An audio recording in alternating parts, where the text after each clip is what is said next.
Welcome to Real Money Talks. Real strategies from the moneymakers and the world changers that you can use to make millions, keep those millions, multiply your wealth, and build your team. Here's your host, author of 5 New York Times bestsellers, money expert on Dr. Phil, CNN, CNBC, The Street TV, Fox News, and The View, Laurel Langmeyer. Welcome, everybody, to the Market Awareness Broadcast. We're here today with Laurel Langmeyer, John Howard, and Justin Bennett. We're going to be talking a little bit about your fear around money and failure. I'm going to go ahead and go live on our streams. So we're going to go live to YouTube, live to Facebook, as well as live to Twitter. I'm going to go ahead and turn it over to Laurel to welcome everybody in and get this show going. So welcome, Laurel. Thank you. And again, welcome back to our Ask Laurel Marketplace broadcast. You know, we used to call this our COVID-19 broadcast, and it's kind of taken a version throughout all these months. I think we only thought it was going to be up for a while, and here we are in December, continuing every Tuesday. We were every day in March, and then in July, we moved to, I think, twice a week. And now it's just every Tuesday, 12 noon. And we are making it more topical, but as well just talking about the economy and keeping it very fresh and relevant. What's going on right now? Small businesses are getting pummeled by the shutdowns. And so I have a couple of guests with me. We're going to talk about just what's going on in the economy, any updates first, and then we're going to get into our topic, which is the fear of failure, which I think so many people, you use failure as your excuse to never get going again. So I have 2 amazing guests. Those of you in the big table know them well. So I have Justin Bennett, who is in broadcasting from Kansas, and John Howard, who is broadcasting from somewhere, I think, in Texas. Welcome, gentlemen. So give our audience a little introduction to who you are, what you're an expert in. Justin. So Justin Bennett here in, like Laurel said, in Kansas City and Topeka areas, which is just west of Kansas City. I am kind of one of the local real estate gurus. Been doing a little bit of all sorts of real estates for many years now, and recently switched to a new market niche and multifamily and really enjoying it and really having some success there. So that's what we've shifted a majority of our time and focus on, but also do a lot of coaching within the community for people that want to grow their businesses in different ways or look at real estate in their own portfolio or do some partnering, joint ventures, things like that. So jack of all trades kind of when it comes to real estate. Awesome. Thank you. And John. Well, you know, Laura, I started out my career as an investment counselor working for the big investment companies. And I've really moved in over the last 15 years, I think, into real estate development and in investments in general. And so, you know, even these days, while we still have several real estate projects going on, we've moved more into the raising money for the alternative investments and things off Wall Street that you've talked about that people really don't have access to and how you get in that market. So that's where we've gone. Yep. So let's talk a little bit again, economic update. So small businesses are getting pummeled. You guys have either heard, but we have a website. We're going to ship the name of the website, but it is currently supportnevada.com. And Joey Gilbert, who's a local litigation lawyer, big bulldog. You would know him if you ever flew through the Reno airport. He's out there with big fists. He's a boxing champion, and he fights for Nevada. And we have joined together to fight for small business and the inequity of small business in these shutdowns. So that's kind of on our side. So more and more data will be coming out because in Nevada, and I'm going to have you guys each talk about your states. You know, in Nevada, we're in, I'd say, a moderate shutdown. California is in a massive lockdown. And, you know, our hospital beds aren't even close to full. So it's just affecting the small business owner coming into the holidays. And I'd say who's getting hit the hardest is the small business owner. What's going on in you guys' area? What's going on in Kansas? How open is it? How's the business kind of energy over there? So Kansas is a little bit different. We're still fairly open. Our hospitals are close to capacity. There are certain areas, Topeka or Kansas City, Wichita, that hospitals are at capacity. So they're having to transfer people out of state or to different regions. But as far as business wise, we're still able to remain open. They have reimposed a lot of the different regulations as far as mask mandates and different things.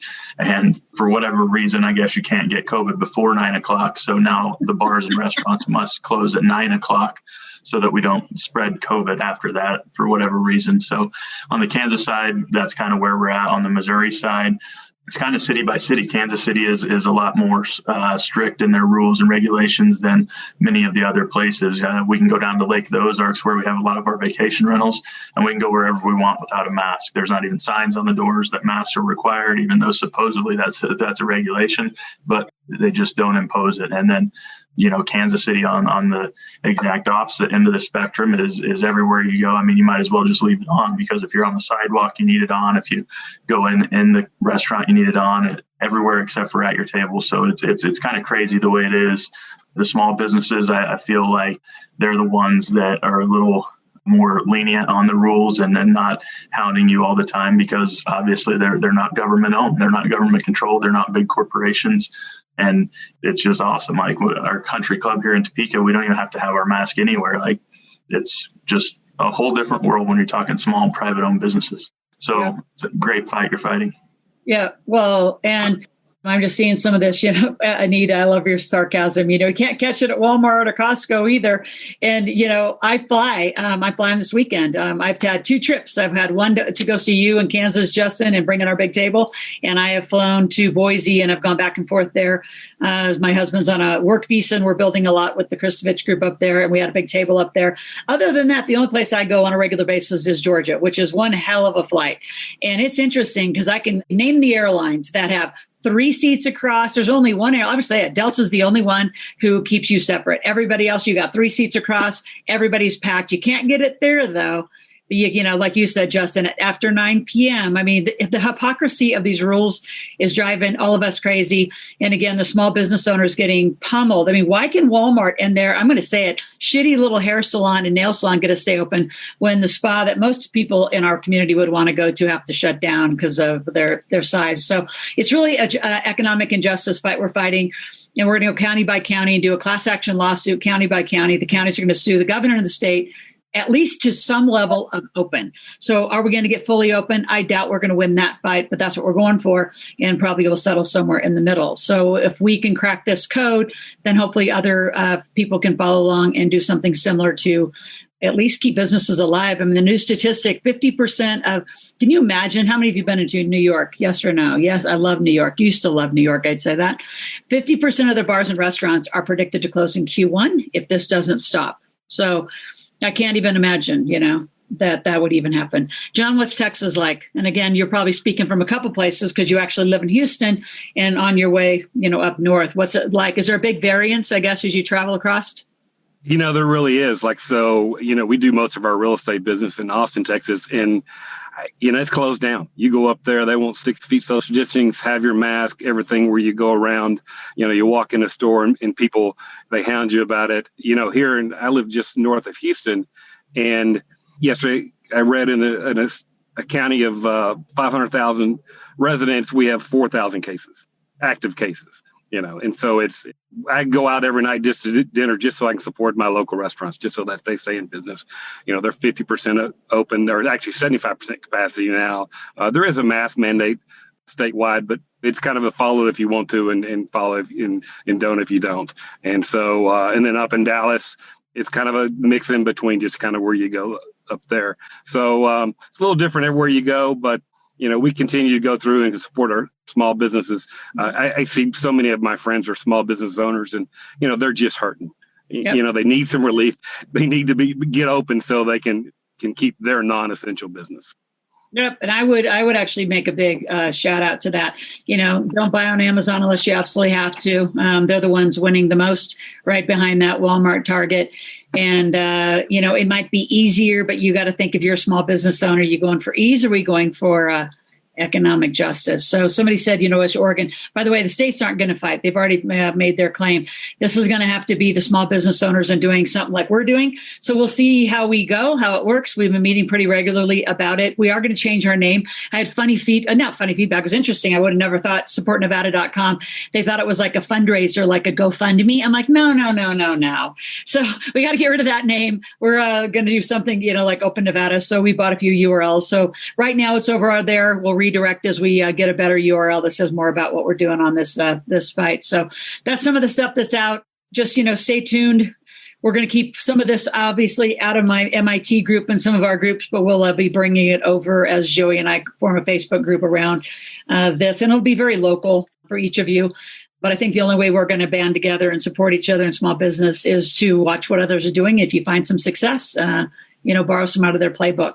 So I'm excited about it. I'm excited about having a voice and taking a stand for this. And don't be a chicken. There's some people who say, well, I'm scared of the repercussions. Well, would you rather be dead broke and have to bankruptcy? Not only bankrupt, just close your company. You won't even have the money to bankrupt. It's interesting. It's expensive to bankrupt a company. I've been through it a few times. It's an interesting thing when you have to lay a company down, revamp it. That's even more expensive. And it'll be interesting to see if how the stimulus comes back out and if that's even enough to revive some of these companies. Some of these restaurants, they can't operate at 25. They're bleeding to death at 50, much less 25, and then the poor families that work there.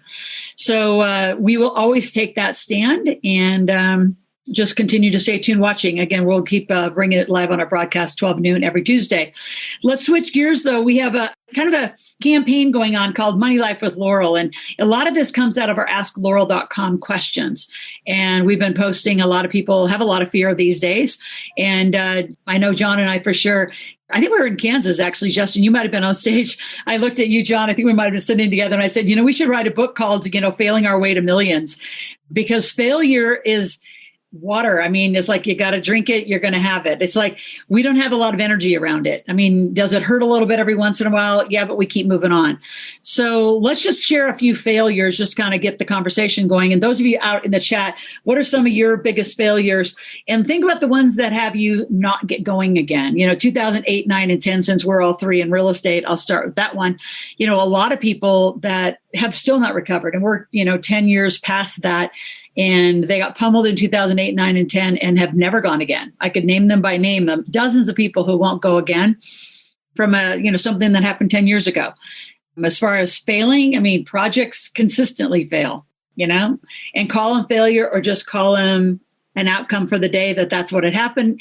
And then what I find that is, we'll get to some solutions, is you just keep moving, right? You just say, okay, that's not going to work. And you just keep moving. You see them more as, bumps in the road and, walls that get blocked, but you don't, lay down and say, oh my God, I completely failed. Just don't believe in that thought process. Which one of you want to share a failing story and some way you've walked through it? Justin, everybody knows you're a good one. Yeah, I can start with I wouldn't be in the big table without a failure, and it wasn't a failure of a bad investment or a bad purchase or lack of due diligence, I guess, is what it boiled down to.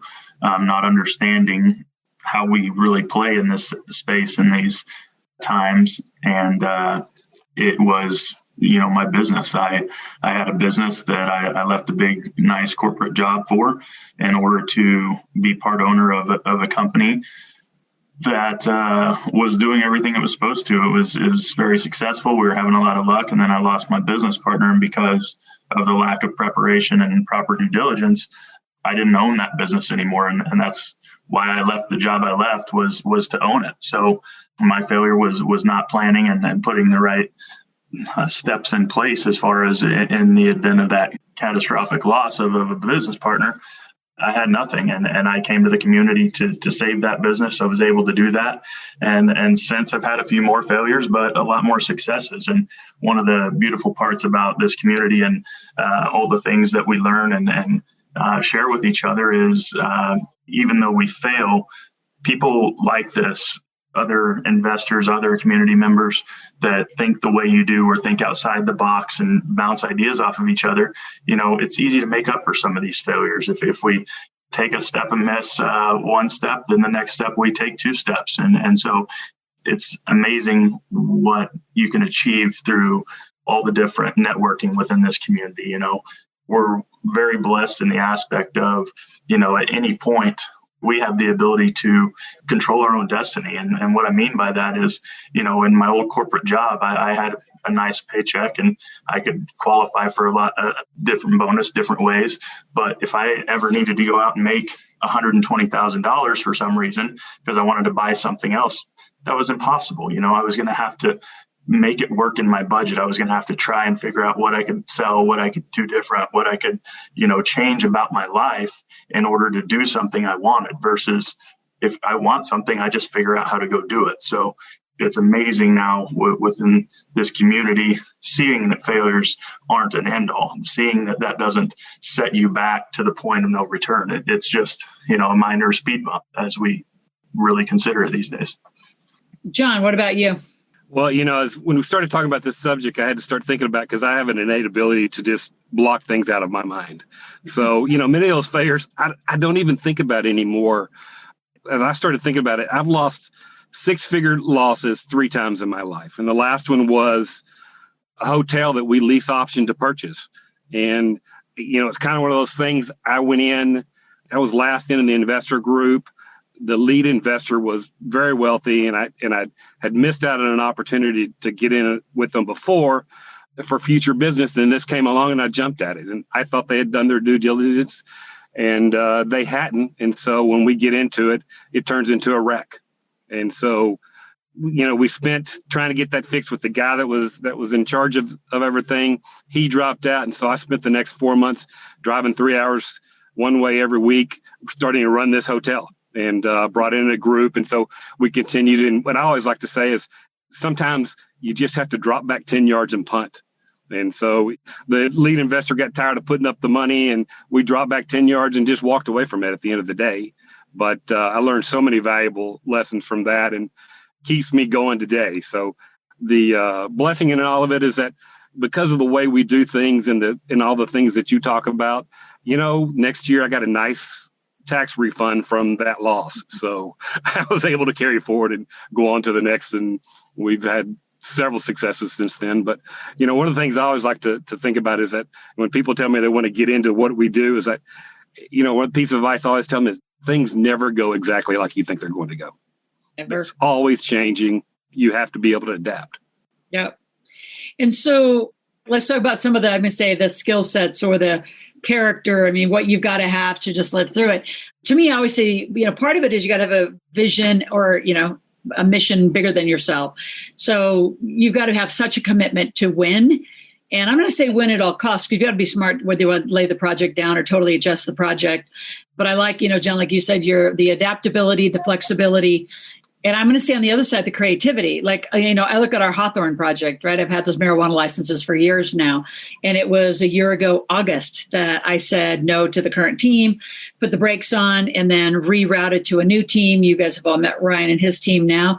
There's been a lot of moments. I mean, actually, both of you gentlemen have been at the other side of my conversations and frustrations of that. And it's just what it is. That's not a project I'm going to lay down. So we just keep, moving on. So I would just liken that and have you think about the times in your life where you have given up too soon. You haven't reached out for help because you're embarrassed or, humiliated about it or whatever is going on. You don't want to talk about it. I'd say that's probably what's different about our whole community is we talk about it. We get more creative ideas. We get re-energized with new thoughts and new team members that can help bring new ideas and solutions to the problem. So I think the problem side of it is just, it's part of the formula. You almost have to put it into the formula and know that you're going to run into different things. And it's your attitude to get through it and I'm going to say that without the team I think it'd be really difficult to get through it. So those of you that are still out there by yourself, I think that's part of your challenge is you're not reaching out for a lot of help. What advice would you guys give, Justin, John, to those that, are facing it now or are going to face it?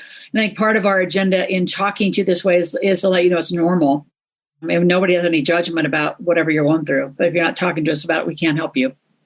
Yeah, I mean, I think, Laura, a lot of times it's, the great thing about the community is it adds tools to your tool chest. I had a recent one, actually, we sold out February of this year, that it was a rehab. And when we got in, I mean, the thing was just worse than we thought. We knew it was bad going in, and that's why we were able to pick it up at a good price. But, at the end of the day, I think, and we started, it was like a 3-year project by the time we got done with it. But because, we were just going to take it and flip it, the ROI on it was great. But, after talking to some people and figuring out and listening to, stories like yourself and other people, what you realize is that, what we ended up having to do with that is take it and lease it out for a while, get the tax deduction, write it all off, and then, we are able to get out February and, on a break even. So the community brings so much additional knowledge that, when you're out there by yourself, you may know some of it, but you don't know all of it. Yep. Well, and just the experience combined, when you can add, I would say you can put 4 or 5 of us on a call and you've got hundreds of years of experience. And that collective experience is a value I don't think you can buy anywhere. It's priceless, in my opinion. Justin, what would you say to those to the folks? You do a lot of coaching, as I do, and as you know, sometimes the failure or the thought of failing keep people down for a long time. Absolutely. The big thing is, especially in the day and time we're living right now, with all the concerns of the way everything is going to be, everybody's kind of been on hold, and just like in all the different real estate crashes and just like in all the different market crashes, the people that benefit are the people that aren't afraid to take action, that aren't afraid to fail, that aren't afraid to make a mistake. It's a great time to be cautious with your health and take the precautions and eat healthy and, exercise and all that good stuff in case you get sick. But at the end of the day, the rest of our life goes on when this is all over. So planning and making these decisions and doing things now is how you get ahead in life. It's how you change where you're at, how you get to where you want to be. And that's one of the beautiful things about events like this in history, all of them, whether it's a market crash or a real estate crash or, a banking problem or whatever it may be. It's times like these that the educated take advantage of the situation. Absolutely.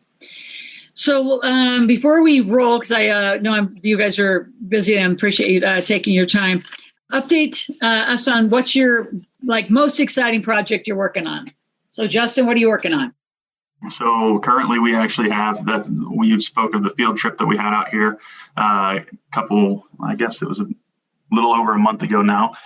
We have a PPM going on that's allowing investors within the Big Table community to partner with us on a big apartment rehab.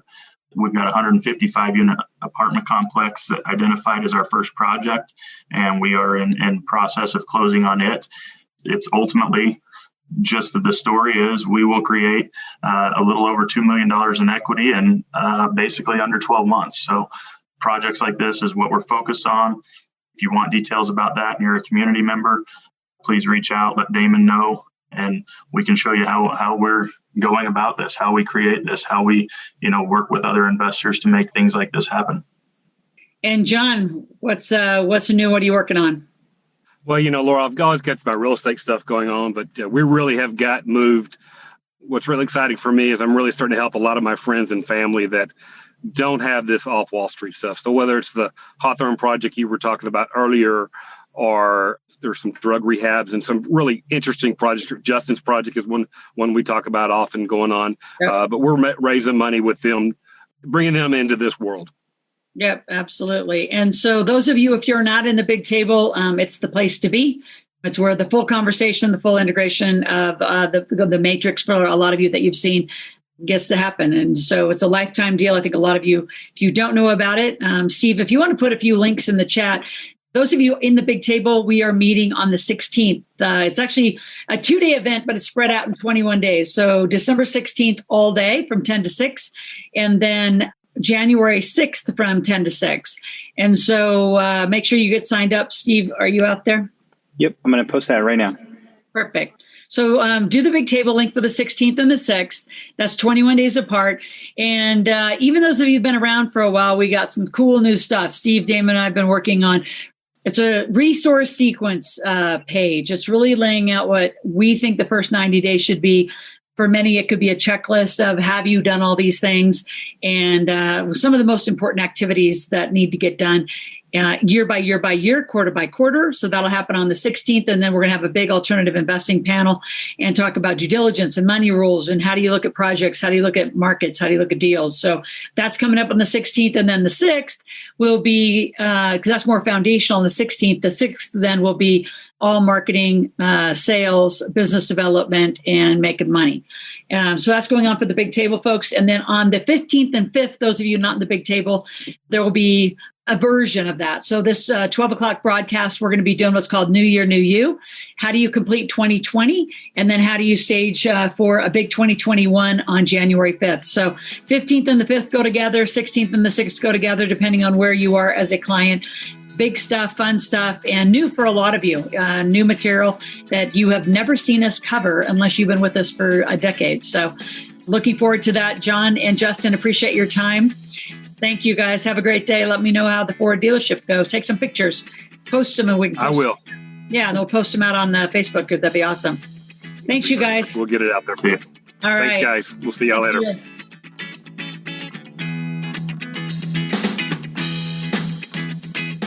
Thanks for listening to the Real Money Talks podcast. Your host has been Laurel Langmeyer, author of 5 New York Times bestsellers, money expert on Dr. Phil, CNN, CNBC, The Street TV, Fox News, and The View.